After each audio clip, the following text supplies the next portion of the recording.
Welcome to the Life Curation Podcast. I'm your host, Andrina Tisi. Together, we will explore thoughts, inspirations, and conversations that feed our soul, spark the mind, and nourish the body. Thank you so much for being here to learn and grow, and for walking this journey called life with me.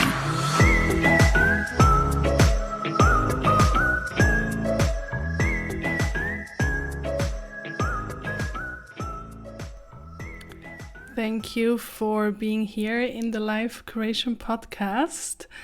I am super happy and really privileged to share a conversation today with you that I had with my dear friends Niki Inglis and Eric Hartman. You may know Niki and I have been friends for many years. We have worked together, traveled, and even lived together, not for a very long time, but definitely when I was in Vancouver or when she would visit Switzerland, we would live together. Niki, for me, is an inspiration. She's a mentor, a soul sister, and one of these people I would, and probably even have, call at 2 a.m. Eric, her partner, I've gotten to know over the years, and all I can say, I wish I could spend more time with him, pick his brain, and listen to his music. More than once over the last years, with all my dating experiences, I told Niki, can you ask Eric to see what he thinks about that from a male perspective? Both of them together, as a couple, have been expanders for me. Expander is a term coined by Lacy Phillips, and it means seeing is believing, meaning an expander is a person that you identify with that's already been where you are now and has gone on to become successful, owns or embodies what you want.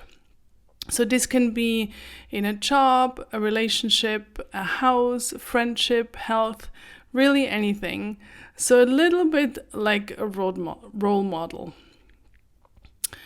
So as we all know, communication is key in all our relationships. So I was truly excited when the two of them agreed for me to pick their brain on their journey individually, as a couple, and as parents on that topic. To give you a bit more background on both of them, Niki lives and teaches yoga on unceded land in Vancouver, British Columbia. She has a master's in architecture and a master's in education. She's been teaching public classes, retreats, and workshops individually and collaboratively for 18 years, with particular current interest in restorative and chair yoga. Teaching teachers is her true love, and she has taught in over 10 200-hour teacher trainings, particularly focusing on the fascia, anatomy, and pedagogy.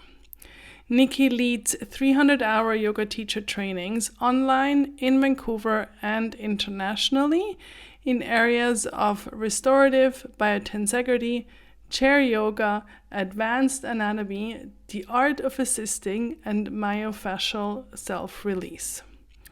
She has 3 grown daughters, 1 stepson, and her latest passion project is helping to lead a non-profit yoga school called Phoenix Community Yoga out of the pandemic into its next phase. Eric was born in New York City and grew up in Vancouver. He is a passionate elementary school teacher and enjoys using music and puppets as a core strategy in his pedagogy. Other passions include cycling, sailing, languages, travel, and being in the mountains. Eric is a founding member of a men's discussion group, and he has attended several men's weekend retreats. He is president of the Pacific Bluegrass and Old Time Music Society and has been part of several performing music bands. He has a BA in religious studies with a focus on Judaism, a bachelor in elementary education, and a master in music education with a focus on world music. He has one adult son and 3 adult stepdaughters. So, after this a bit longer intro than normal, let's hop over to the conversation with Eric and Niki. Hi, Niki and Eric. Thank you so much for being here on my podcast. So good to see and hear you. Hi. Hey, so nice to see you too. I feel like it's like a family gathering. Yeah, you were here just a short year and a half ago. I know. Okay, like I just told you, I'm starting with 5 this or that for each of you. So, Eric, I'm going to start with you. So, out of your belly, completely intuitive, just answer whatever comes up. Okay. Mountains or ocean? Oh God. Mountains. That's a hard one. Coffee? Yeah, it is a hard one. Coffee or tea? Coffee. Cats or dogs? Dogs. Appetizer or dessert?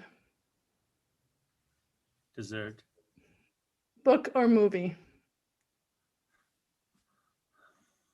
Book. Thank you. Okay, Niki, your turn. Okay. Vegetables or fruits? No fruit. Oh, she gets the easy ones. I get the easy ones. Yeah. Choose between mountains or oceans or vegetables or fruit. Yeah. Thanks, Andrina.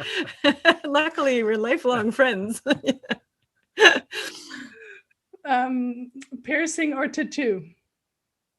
Oh, piercing so far, tattoo later? Bath or shower? Bath. Oh, easy one. Easy. City or countryside? City. Classical or modern art? Modern. Thank you. So, for me, both of you are a huge inspiration on how, as a couple and with, your family, as a patchwork family, you communicate. And I'm really, really thrilled to have you with that topic here on the podcast and have this conversation with you. So, for you, what is the difference between communication and radical communication? You want to take that first? No, you go ahead.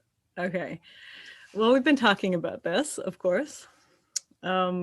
We've been talking about this ongoingly, but recently we've been talking about it more. I think my eventual definition that I ended up settling on was the idea that radical communication is communication where you are pushed out, or you push yourself out of comfort. So right out of your comfort zone. And we've been talking about the kind of refinements of that idea. Like, are you pushing yourself out of your comfort zone right away, or are you waiting a bit? I don't know. Do you have anything to add to that? No, not really. I guess just that I think the radical is saying maybe not. What was the thing we heard in the podcast this morning? It was. Hang on, I wrote it down.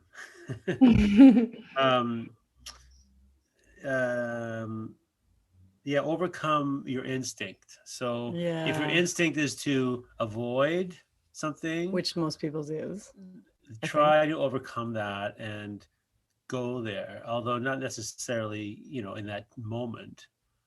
But if something is bothering you, then it's probably something worth talking about. So maybe that's the radical part, is leaning into the discomfort rather than avoiding it. Yeah, and that makes sense what Niki said in terms of out of comfort, because obviously that's out of comfort. Yeah, exactly. Yeah, denial. It's such a warm, cozy, comfortable place. Totally. Until it's not. Yeah.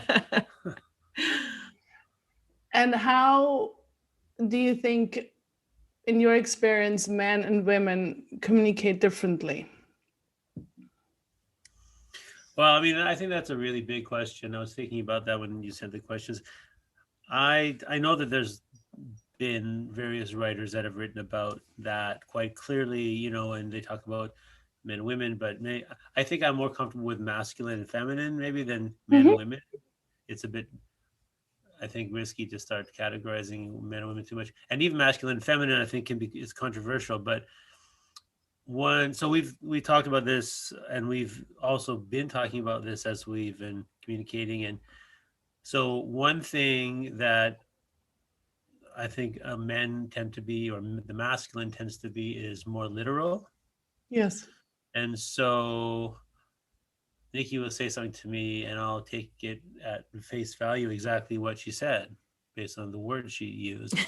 When, Which sounds so reasonable. Of course, right? absolutely. Insane. But But I look at him like he's got 5 heads. so that's something. Yeah, so I think that there's maybe women, or the feminine communication style can be more subtle, maybe more based on, more emotionally based. um and so I think that's maybe one thing. um but yeah, I don't know if I could say too many specific things about how men and women communicate differently, but certainly we communicate differently, I think. um I don't know. I'm drawing a blank. What's some Yeah. other ways? Well, I think it's just been a road to get to understanding that idea. Like, I think we or I think, okay, from the beginning, I think Eric was a better communicator than me. And I am super grateful to have been on that path and learned to communicate from him. But we have also taught each other. But I That's think what, that, yeah, yeah, that would be a follow-up question for me. Like, what have you learned from each other, right? yeah, it was definitely, I think at first there was this situation where I would say something and I was thinking about it in all of its layers of subtlety. We do have something, well, Eric actually has this amazing metaphor that he uses in our communication that is about a loaf of bread. And he says that for him, things are half baked and he wants to bake them with me. But for me, things are fully baked. So when I came in like overbaked, it baked 5 different times in 5 different ways, trying many different measurements in the recipe. So I think when we came into this relationship, that differentiation was more clear. He was more literal and I was more overbaked, more layers of subtlety. And I think we have moved through this idea of sort of radical communication, or through pushing into discomfort.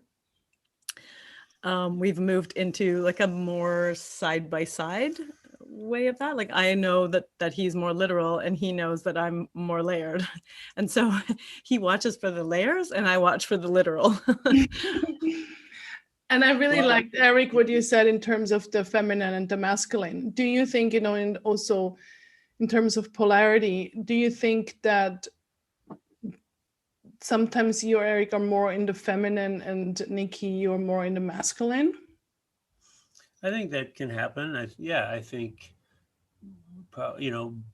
everyone has both energies and polarities, and um, I think there definitely are times when that's the case. I think maybe, I mean, I guess following some of the ideas of David Data, where he talks about the polarity is what creates that attraction and that chemistry. And if there isn't that polarity, then that can lead to sort of this flat, neutral energy, which might function, on a daily basis, but it doesn't really lead to that energy that sustains the relationship. Yeah, like I mean, I in some ways I would say I have a more feminine, uh, not more, but feminine, like when it comes to kids, for example. Yeah. I mean, I remember, Andrina, you and I used to look at the work of John Gray. Yes. And Eric works in a job, he works with young children. and he works in a job where he brings forth what John Gray would call his feminine energies. Right? He's working with young children, which I absolutely love.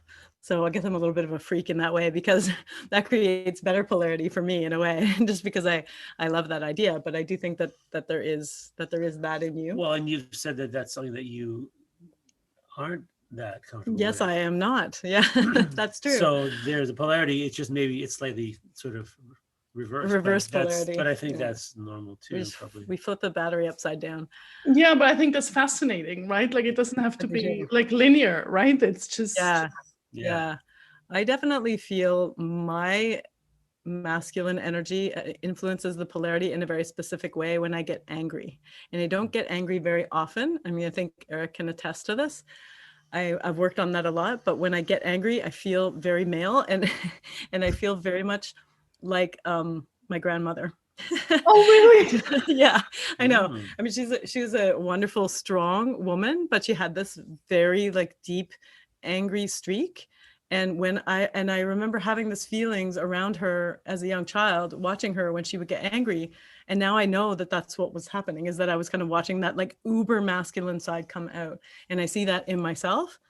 And it definitely, in my mind, affects our polarity. I don't know if it affects our polarity in your mind when I get like kind of raging angry, which is so rare, but I definitely feel it.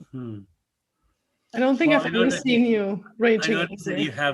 I noticed that Niki's voice changes, her tone, like not just her tone, That's but my grandmother's voice. But like it's not necessarily when you're angry, which you are so rarely, but more in certain contexts, like you have a high voice, which I kind of associate with a more feminine energy, and you have a deeper voice, which you often use when you're more in a parenting role, like with your kids, your girls, and also when you're upset about something.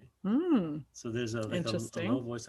I wanted just to mention one thing, Andrina. You said we were talking earlier about the whole idea of the baked, yes, the fully baked.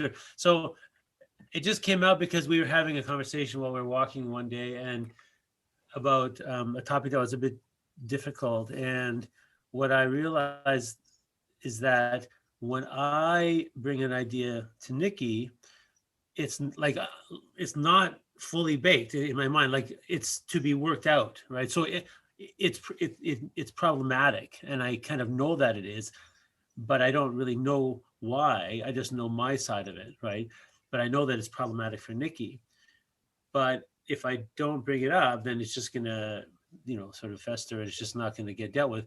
So I'll bring it up, expecting that we can kind of finish it together, right? Yes. Whereas often Niki will have an issue or concern, and she'll mull it around. She'll twist it around, and she'll process it, and she'll see every side of it from every angle, all by herself, without me there. It's a lonely world inside my head. And sometimes that leads to it being neutralized, and so I never hear about it again, right? But that means I don't know about the entire baking process. Or it'll come, or I will hear about it, but it'll be already kind of done, and won't burnt. Completely inedible. It's not burnt until I participate, and then my participation burns it. So anyway, I think that's a difference. I don't know if that's has any masculine or feminine associations, or if that's just us, but that I think so. What we're doing, I guess, what we're trying to do is, when we talk about stuff, let us process it together, and it may end up being what you already would have baked, or maybe not. But at least we both had a part to play in that. Niki brings the crackers. Yeah, exactly. I bring the cardamom. Yeah, but that is a really good lead into my next question in terms of your ritual and practices. And, I know both of you are huge into also the habits. And, you mentioned you went for a walk together, and I know you have some certain rituals together. And I would love to hear how you kind of keep on track and not lose each other's baking process, kind of. Well, I think that one thing, the baking, unlike real baking, it's difficult. Actually, real baking is pretty difficult too, but it's definitely something that, it's not. It's like we were saying, it's uncomfortable, and so what we have established is a regular practice of weekly check-ins where we do that process, where we check in on how each of us is doing, and we sort of have a script that we follow, although we want to change it up a bit just for the sake of variety. But we try to sort of touch on various things, and yeah, we change it all, add little bits and pieces. And I guess that's the most important thing that we. How long have we been doing that for now? I don't A know, year? about a year. Almost a year. Yeah. And I think that, I mean, to me, that's really valuable because it's not only the actual conversation that we have in those times, it's also knowing that it's going to come up. Like it's the regularity of it that's super important, right? Like And also hard. and hard. It's hard to do. But for example, if a couple doesn't have a set time, let's say, and they're waiting for some moment to discuss something that's difficult, when is it ever going to come? Like there's never a good time to have a difficult conversation, right? And you dread it and nobody wants to bring it up. And so by having a discipline around that, it really makes a difference. And what I find is that if something comes up through the week that I might want to talking about it in the moment is usually not the right time because there's emotions, heightened emotions at the time, or it's just not a good time to talk. But knowing that there's going to be an opportunity, it just really lowers my stress about that, whatever that topic is. And then I know, okay, I'll deal with it, then. And I don't have to worry about, oh, there won't be a chance. Will we get to it? We know that we're going to get to it because it's happening. And that really is helpful. And sometimes we don't even bring it up because between the time that I think of it or it comes up and our actual check-in time, I may have fully baked it by that time, and maybe it's no longer a concern, or maybe it is. But that really helps, just knowing that that's going to happen. And it really helps us also. I don't know if this is masculine, feminine, but it really helps us. It helps people with two different communication styles. So what I notice is that from the beginning, I think, maybe I'm wrong about this, but I think that Eric looks forward to check-ins more than me. Or said another way, I dread check-ins more than Eric. So I think because I tend to be more the denial, put it away, talk about it next Tuesday person, and he tends to be the more let's talk about it right now person, putting it on a time that's neutral and we both have to agree and prioritize, that it kind of it narrows that gap between our two communication styles.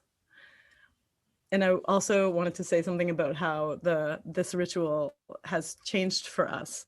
Like, that's why I ask how long we've been doing it for, because at the beginning, like I said, I dreaded it. It was his idea, but I liked the idea, like, of course, in my head. But as the weeks, we do it weekly. So I guess we've done like 52 of them or something, probably more like 45.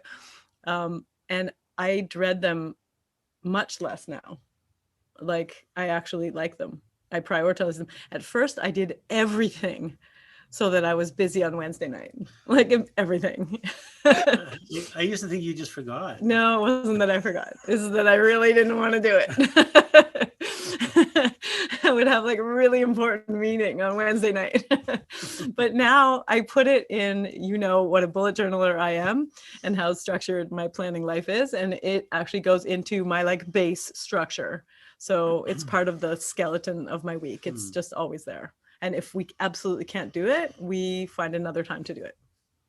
And how do you take a set amount of time for it? Or is it just that you say like, okay, Wednesday at 6, and then you see how long you need?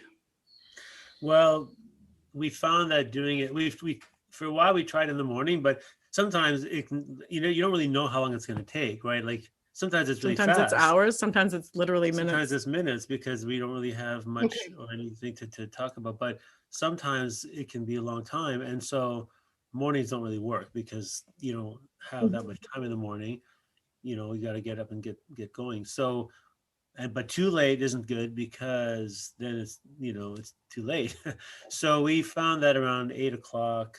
Yeah, Wednesday night at 8. After dinner, basically, we found is a good time because it leaves enough time to talk about stuff, and if we don't have to, then we can do something else. And do you have, you said you have a certain structure and certain points that you touch on. Do you take turns, or is it just one of you starts and then? Yeah, We kind of take turns. we take turns. Yeah, I actually just, or one I of us, Googled it. You Googled it, and Yeah. the script I started Googled like with a Google relationship check-in search. questions. Yeah, so there's 4 questions or 3 questions. We just Sometimes got 5. randomly off Yeah. some website, but then we've been adding bits to it to sort of make it more. Well, and we did thorough. also layer that on over the love languages. So Eric has always Right. talked to me about the love languages since, actually, a funny story about Andrina. I don't know if I've told you this story. Very early on in our dating life, Eric, Andrina's nodding her head because she remembers.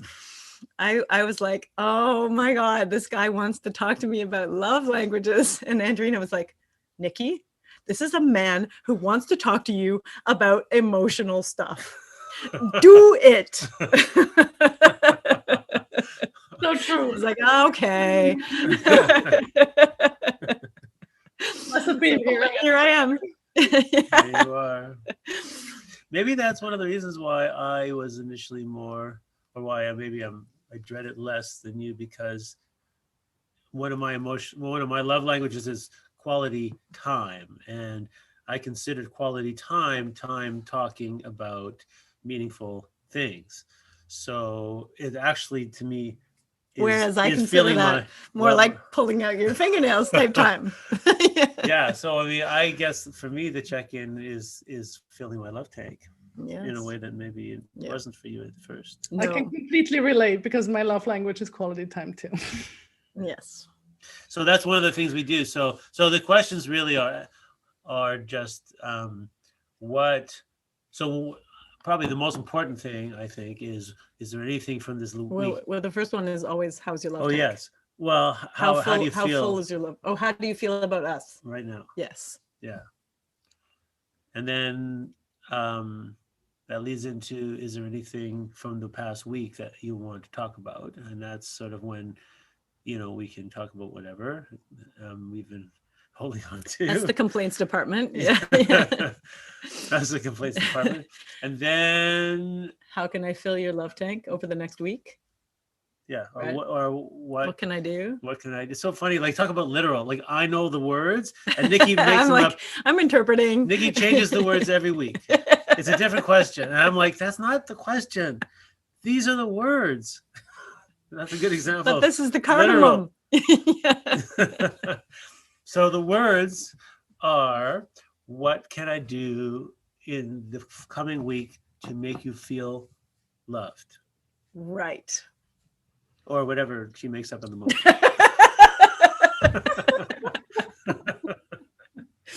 And we have, over the past year, added on a few things. After just doing different, like listening to different podcasts and reading different books and getting maybe a little bored, or I'm not sure, just thinking maybe we could add some things on. So we layered on a few things. But can I just say one thing? Yeah. So the question I just mentioned, that's actually the one that it's usually the same, which is kind of interesting. We haven't talked about this. Usually the same as what? Well, our answers are the same. Like the first question, like, this past week, like, often there's nothing, and if there is, we talk about it. But then this question of what can I do to make you feel loved? That's the same from week to week. And you know why? It's because love languages. Yes, that's true. So what Niki says pretty much all the time is, support me, help me, feel like I'm not a workaholic. Yeah, just basically support. Basically, she wants emotional support and, maybe cooking and so on. But basically, she just says the same thing. And I always say the same thing too, which is, spend time with me. Spend time with me. That's it. And then we even make some plans sometimes, right? So it kind of reflects the fact that what we need is kind of always this It's true. consistent. It's always like if I'm going to have a really busy week, and I know that when I have a busy week, it doesn't fill his love tank. Like I know that going into my week because I'm a planner. So I know exactly what my week is going to look like. And I know that that's not going to fill his love tank. So I already feel guilty about that. So I say, basically, I'm saying like, just support me because I know I'm going to work too much this week and I'm really sorry. So Niki, your love language is act of services? No, actually, that's what's kind of funny. It's words of, what is it? Words of praise, words of affirmation, which I guess is kind of what I'm asking for. Like if I'm working really hard, I want him to say, wow, you're working really hard. I really appreciate that you're working really hard. So it's that and gifts. Yeah, gifts. Yes. Like my necklace. Yeah. I love it. I didn't notice it. Yeah. So and then we added one more thing on there. We added, well, no, two more things. We added a check-in about our sex life. Yeah. How do you feel like our sex life is right now? Just because that might be something that we talk about, but it might not be. And then that's good because sometimes you want to draw attention to something that you don't want to sort of miss, right? And then the other one is the kitchen. Oh yeah, the kitchen. We had the kitchen for a while. Right. So the kitchen is there anything I can do differently in the kitchen? Well, I think what we found was that in the first question about this past week, that was one consistent place, just because we both work in and out of the kitchen, and for various reasons that became something that a place that we had different feelings about. So rather than always bringing up, actually we felt that adding a special, it's like the sex life question. It got its own category. Which was actually kind of amazing because now we don't even talk about it anymore. Yeah. It just it fixed it. Talking about it every week fixed it. Crazy. Yeah. Bananas. Radical communication. Yeah. And then Niki added one more, which I like, which is we sort of changed the language. Niki added, what am I missing? As in what can you tell me that I'm not getting, I guess? Yeah, like fill the gaps for me. But I kind of prefer an interpretation, which is like, what would you like to tell me? His is more open. That we haven't said. Mine is like, what's obvious to you that isn't obvious to me? Because you're the outside person that knows me the best. So I'm pretty sure there's some things that you can tell me that are obvious to you that aren't obvious to me. So like blind spots? Yeah, blind spots, exactly. Gaps, blind spots. So how all of, kind of between the two of you, kind of mastering this communication, which is super inspiring, and how, in terms of your families with your children, as well as your ex-partners, has your communication changed with it?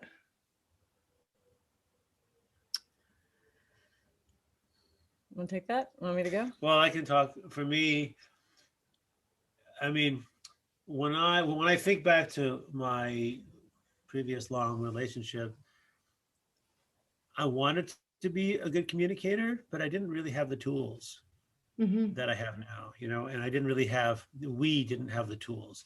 So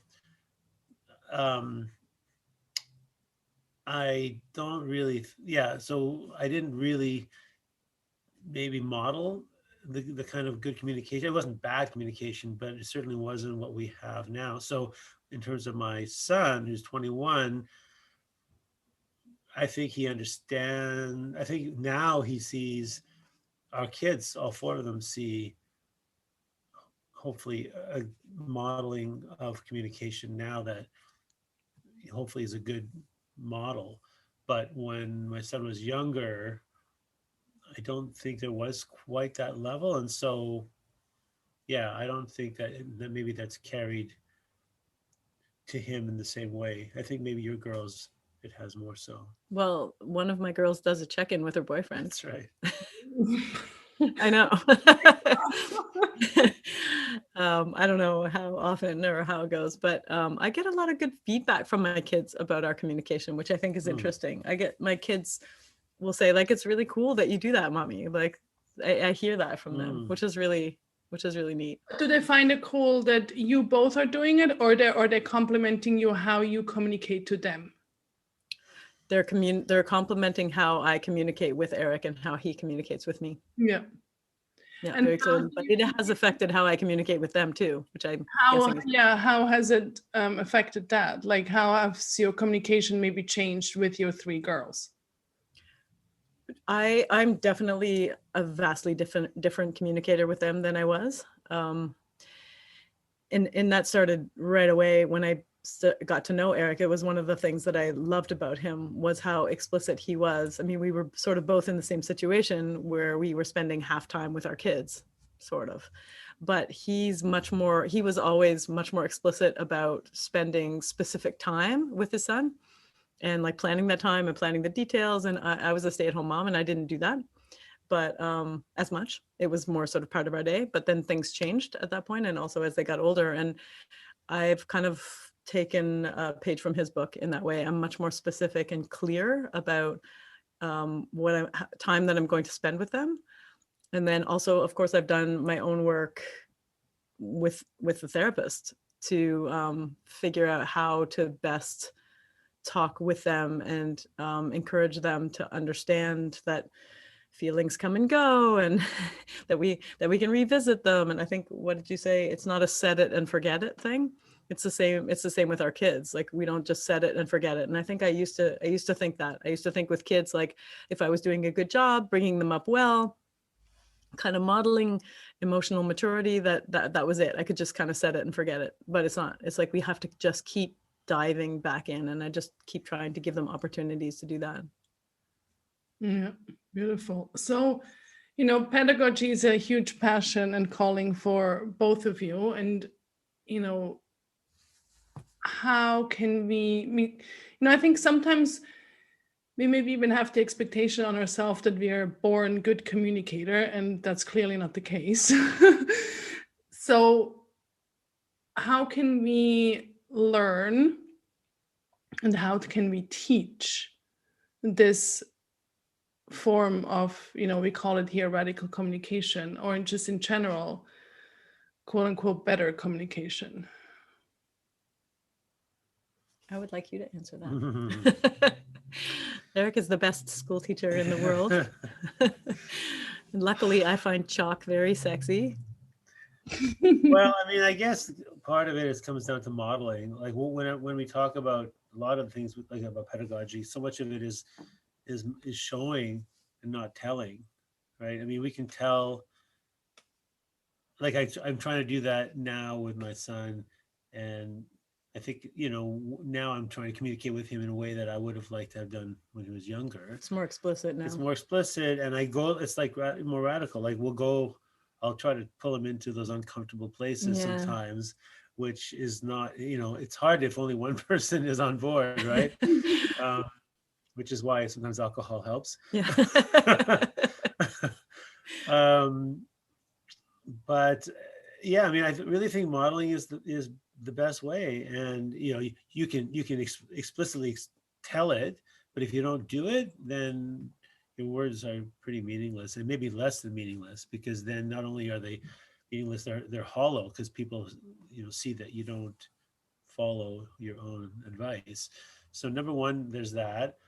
I think then, like, there's modeling, and then I think maybe you're probably just about to say this, but there's modeling, and then there's reinforcing after, like almost highlighting what we did.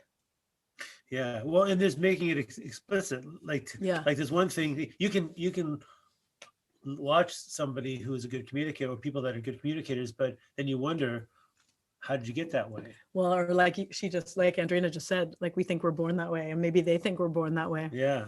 So I think maybe talking about why, what you're doing. And like, for example, when I'm in a men's group, and one of the things, when I don't often mention it, but if it comes up with men or women, I'll say, yeah, I'm in a men's group.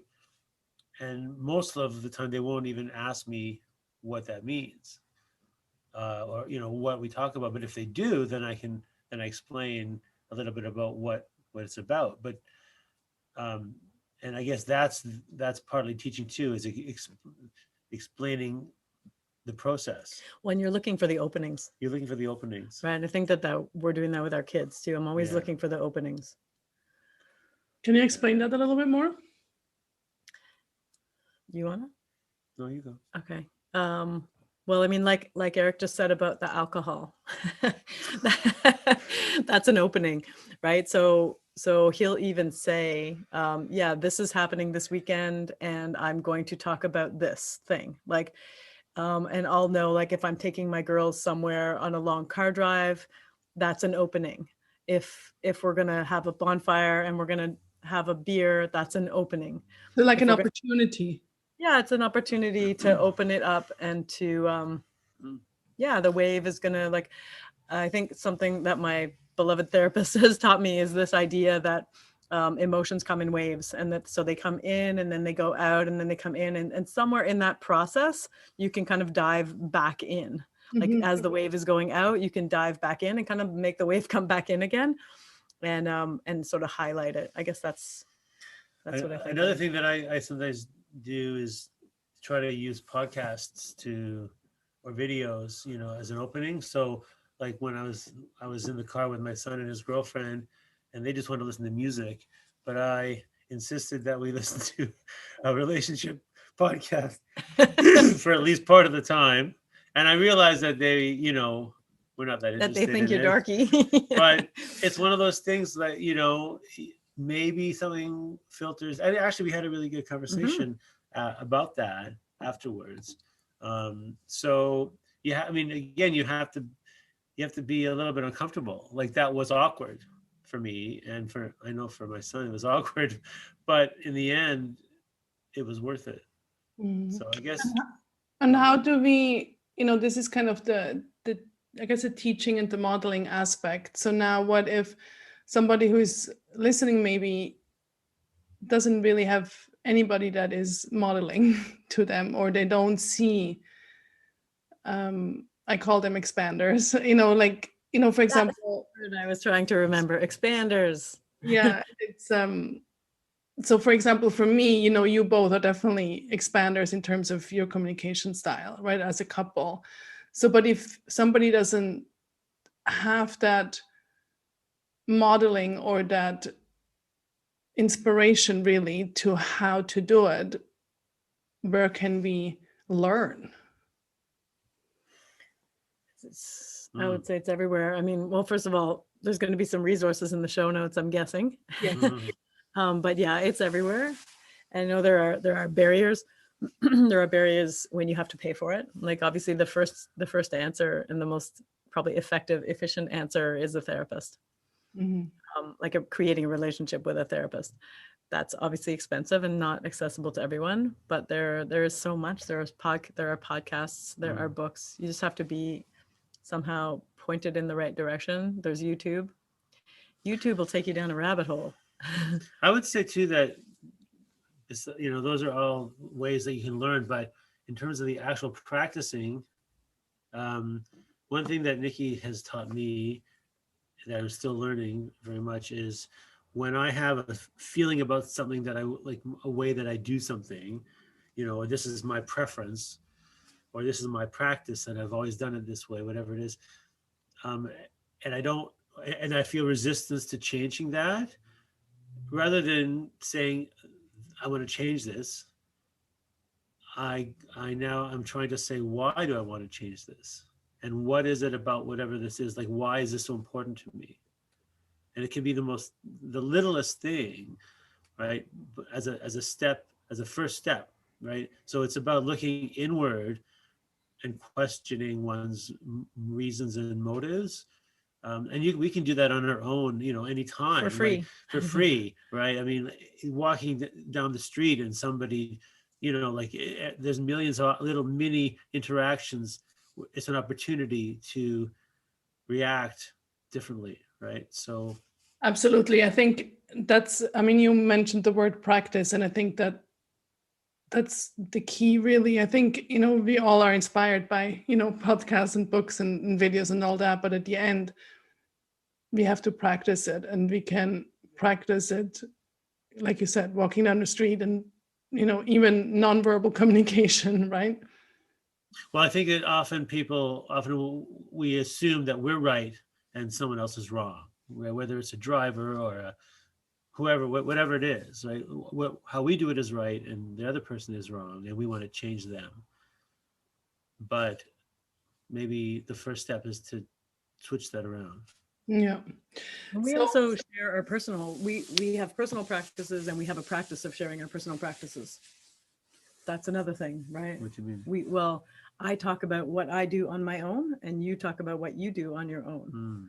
And we influence each other a little bit in that way too. And that is a way of connecting and growing that stuff that we're doing on our own.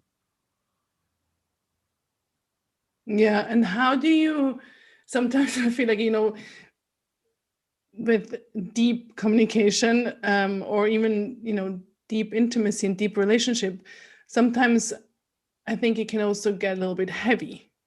So how can we, or how do you keep it also not just serious, but also make it fun and joyful and light? You go. Well, I would say that actually we need to have some seriousness and heaviness. And I think that that's required. And by doing that, because, as we've said, sometimes the conversations are difficult and there's no way to make it light. And sometimes, no matter how hard we try, it's still difficult. But when we do that and come through the other side, that's when the lightness can happen, right? Like, I think it's really hard to be light and joyful and yeah, like that, when you're harboring resentments and there's unprocessed stuff going on, right? And that just kind of layers on itself when it becomes very difficult to be joyful. So I would say embrace the heaviness, embrace the seriousness, the uncooked lumps of sourdough, and doing it in a constructive way, and then let it go, and then you can really be joyful and light, without having to bury too much stuff under the rug. Yeah, I didn't want the heavy. I think that was my resistance to the weekly check-ins, is I just didn't want the heavy. But as we've practiced it now for a while, I don't fear it, and they can be very light. Some parts of it, in fact, now I know which parts are going to likely to be heavy and which parts are likely to be light. I think I was trying to make them all light, like, oh, it's perfect, I'm perfect, it's fine, everything's good. And that kind of extra lightness on top of that was impeding the progress. Like, I had to get a little bit heavy, as Eric says, to like come through that, and then to kind of be more light and more playful. And it's like it opens up the room to be more playful. Yeah, I can see that. Well, thank you so much. So we're gonna, I think, after the fact, talk about resources we can put into the show notes. I'm sure you have quite a few things, and then we can link up. To finish up and to wrap up, I always ask my guest for a mantra or a quote that I call life creation mantra or quote that is guiding you on your path right now, or maybe for a long time. So do you have, each of you, that one that you can share? Go ahead. Niki's looking at me. When there's a pause, that means Niki's looking at me, just so people know. Well, I'm not a huge fan of quotes generally, but there is one quote that I remember I used in my dating profile years ago, way back, that I still believe, and it's all about balance. Light in the dark. Whatever that means to you. Yeah, I'm gonna quote my mom. You know how I feel about quotes, but I'm softening on quotes lately. It doesn't have to be a quote. It can be a mantra. Yeah, absolutely. Yeah, my mom has always said, say oh and let it go. And I've always, like, I just remember that from being a child. And I think that that relates to what we've been talking about today in so many ways. And the O might be a little bit of that seriousness, right? You could interpret that say oh and let it go as like, oh, just let it go and just be light. But actually the saying oh is the serious part. It's the delving in, it's the radical part, it's the uncomfortable part. So, but then you can let it go. Excellent. What a great way to end this beautiful conversation. Thank you to the both of you for being part of Life Curation and for being part of my life. Thanks, Adina. Thanks for having us. It's nice to see you. Wow, what insights, inputs, and information the both of them shared. I'm so curious to hear what nuggets you got from the conversation. Feel free to message me. In the show notes, you will find the questions they are using for their weekly check-in, as well as links to David Data, The 5 Love Languages, John Gray, and a couple of more. I'm also thrilled to have both of them back individually in the next few weeks. So make sure you subscribe to the podcast to not miss those episodes. If you have any questions for them or me, message me anytime. I'm always thrilled to hear from you. Thank you so much for being here, your time, and for allowing me to be part of your day. Keep curating your life and make it your piece of art.